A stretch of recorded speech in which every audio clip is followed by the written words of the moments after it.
Hi, Gary Zacharias with the Apologist bookshelf. I know in the past on a lot of these podcasts I've said, oh, this is such a good book. Oh, this is such a wonderful book. Well, okay, I probably oversold them, but I think they've all been really, really good. I want to put this in capital letters, though. This one that we're going to talk about today is an excellent book. It's called A Practical Guide to Culture by John Stonestreet and Brett Kunkle. You may recognize Stonestreet as the president of the Colson Center for Christian Worldview, and he's the co-host of Breakpoint, which is a daily cultural commentary. It was founded by Chuck Colson. And Brett Kunkle, at one time, was really involved with Stand to Reason. Now he's got his own organization called Maven. He's launching that, and it's called maventruth.com for youth and parents. So this is a book of... it's a guide for parents and Christian leaders.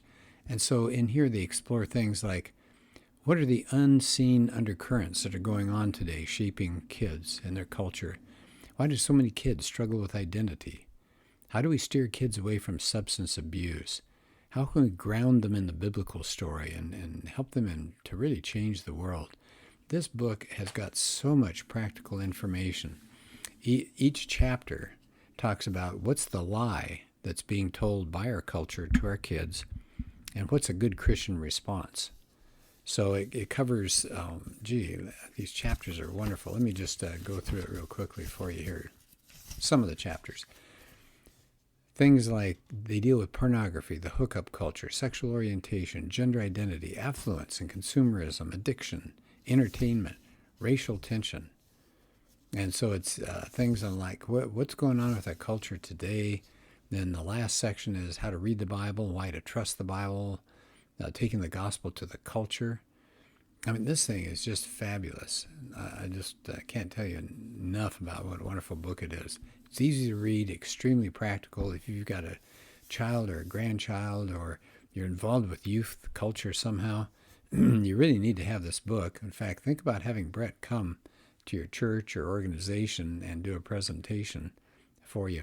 I'm going to do chapter 7, which is called Castrated Geldings and Perpetual Adolescence.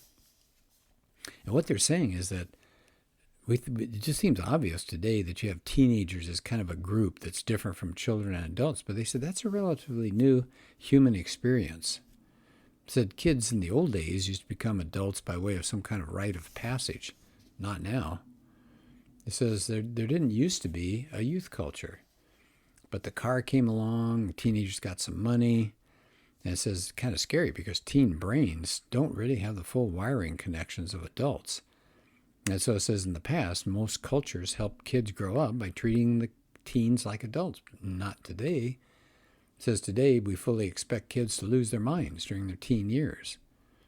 And they're saying, by the way, adolescence doesn't end when the person turns 20. It says typical indicators in the old days, you were an adult when you moved out of the home, or you got your career, or when you married, or you had kids. But they're doing all those things later in life. So 18 at one time, when you hit 18, that was the end of adolescence. Not now. It's barely in the middle. It said not only are people leaving adolescence later than ever, they're entering it earlier than ever.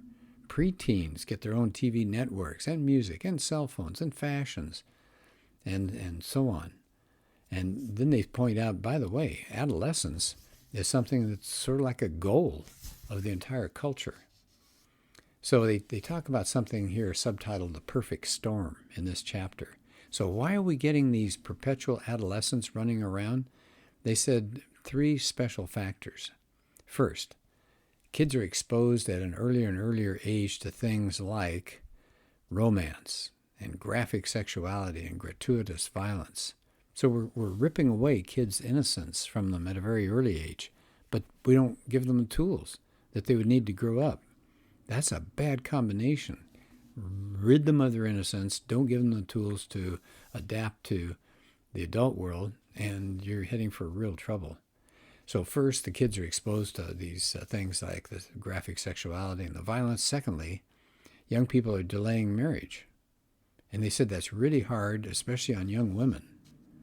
It says men tend to have a demand for sex, but women who control the supply are able to decide how much they have to pay for it. And it says, sex becomes a cheap commodity. Women are pressured to give in sexually to obtain what they demand, like relational security. So there's the second problem, the delay of marriage. Here's the third problem, and they call this the most important of all. Perpetual adolescents today are living in our culture where there's no moral concept like sin or moral responsibility or having virtue. That stuff's gone. What is it now? Well, a successful life would not be defined as a good life. It's a happy one. So it's safe places and it's trigger warnings, and we're all dealing with these fragile victims of anything that disturbs them, these adolescents. They're rarely told that they're wrong or that their feelings aren't reliable. They're told over and over again, you're doing great, everything that you do is fine. So perpetual adolescents are what they call moral infants. That's a pretty sad thing. And they said, we've got to confront this and call them to maturity and moral responsibility.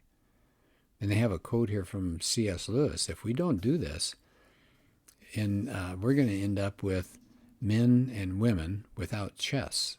So what does that mean? Well, let me read that little section here coming from C.S. Lewis, because this is that chapter title. Remember, it's called Castrated Geldings and Perpetual Adolescence. Here's what C.S. Lewis had to say. Such is the tragic comedy of our situation. We continue to clamor for those very qualities we're rendering impossible. You can hardly open a periodical without coming across a statement that what our civilization needs is more drive, or dynamism, or self-sacrifice, or creativity. In a sort of ghastly simplicity, we remove the organ and demand the function. We make men without chests and expect of them virtue and enterprise. We laugh at honor and are shocked to find traitors in our midst.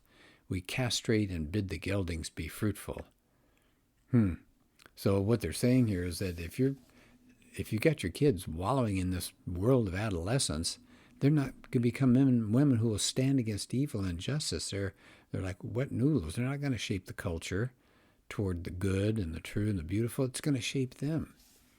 So what's a way out of this? They said virtue is an antidote for this perpetual adolescence. Virtuous people, pretty obvious, they take on moral responsibility. We as a culture rarely talk in moral language. True? Yeah, I agree.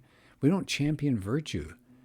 Look who the most famous people are in our society today. They're either good sports players or they're celebrities of one kind or another, but it's not necessarily virtue champions. People today don't think in terms of being the right sort of people. We rely on insufficient means to keep people in line. So what's a substitute for virtue these days? More rules and regulation. Okay, so it's just more stuff to do. And they said rules can provide some boundaries. I mean, there's nothing wrong with rules, but that's not the same as Christian maturity. Rules can't show us the heart of a person. If you tell somebody, just look inside, be yourself. Yeah, but if you tell people who aren't virtuous to look inside, it's like saying, try to find your way out of a wilderness. Here's a compass, but it always points at them. That's pretty interesting, huh? Following your heart, which I've seen, my wife and I have seen in movies. That's kind of the tagline in so many movies. Following your heart doesn't work unless your heart knows where it's going. Pretty obvious. They're saying freedom can't be sustained without virtue. Well, another common substitute for virtue is motivation. It says what really gets us started is oftentimes something that doesn't keep us going. Living off emotion is pretty adolescent. A trait of virtue is doing the right thing even if you don't feel like doing it. So it has nothing to do, true virtue doesn't have anything to do with emotions. Well, how else can we be tempted to do good behavior? Incentives. Bribery. Kids who do the right thing only if there's something in it for them aren't virtuous, they're junkies, as Stone Street and Kunkel say. Well, where do we go? How do we cultivate people of virtue? And they mentioned that two ancient voices can help us. They talk about Aristotle, and he talked about forming habits. And he says, we need to have habits. Like, what do we love?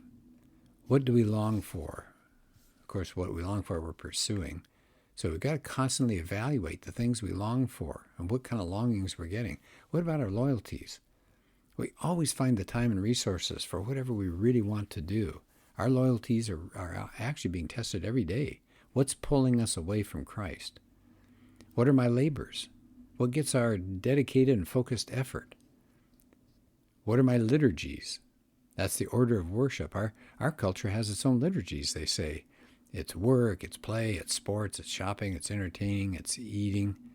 Families, they said, should adopt some rhythms of life to counteract these bad habits that waste time in front of TV or computer screens. So for example, make dinner time sacred. No phones, no other screens, just extended face-to-face conversations, part of every day. Don't let texting replace talking. Make church a priority.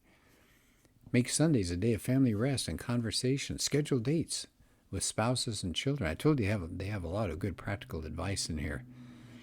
So that we don't realize how much our culture's calendar of sports and TV and shopping just shapes our values. It says maybe use the church calendar, seasons of Lent and Advent. Devote time alone to answering these kinds of questions that they were just bringing up here. Ask a trusted mentor, they said, a parent or a friend, to answer those questions about you. Can we go through those questions one more time? I just want to make sure you understand. So they said, we need to ask ourselves, what are our loves? What are our longings? What do we long for? What are your loyalties? Notice all the L's here. What are your labors? How do you spend your time? And what are your liturgies? Right? The arrangements to create rhythms or habits of your life. So they said, devote time to answering these questions. Ask somebody to answer the questions about you. Review areas where you need to do some change. In a family, parents can ask these questions regarding their families. If you're a church youth leader, evaluate congregational habits. What loves and longings and loyalties and labors and liturgies are sermons and programming and classes cultivating? Okay, so that was from Aristotle, Developing Good Habits. Here's C.S. Lewis. He says you ought to read the opening of The Abolition Man. That was that part about chess. So he says he criticized education that filled the head with knowledge and the belly with passions, but failed to cultivate the chest. So he says what we know and what we want are two different things. Lewis says we need a moral will, and that's the chest that he talks about. And they mentioned in The Voyage of the Dawn Treaders, that boy named Eustace. He knew a lot of facts, but he didn't really know how to live. So the point is, knowing right from wrong is not enough. Kids need to have a vision for what's worthy of their allegiance. They need to know that Christianity isn't just about how they're going to behave. It's about who they are. They need to know, they said, not just what to stay away from, but what to live for. See, here we go again, how important it is for Christianity presented in a positive way. And they give an example. If you just tell kids, don't have sex until you're married, that's important, but it's more important for them to know what sex is about, the good purpose of sex, and how God gifted us with sex as a way to fulfill our purpose. To be, they said also, to be a virtuous person, you have to do virtuous things. So you need to get going, get out there and do some good things. And you have to practice repentance, because we're not going to do good things all the time. We can't fix ourselves. And we can never be virtuous by ourselves. We need accountability, because sin, they said, I thought this was funny, they said, sin makes us dumb. Without wise voices and accountability, we fool ourselves. We need other people. They quote from Proverbs 27:17, iron sharpens iron. So that's why parents and mentors, we've always got to be careful with who our kids hang out with. They said besides good peers, young people need old people, adults that are older and wiser.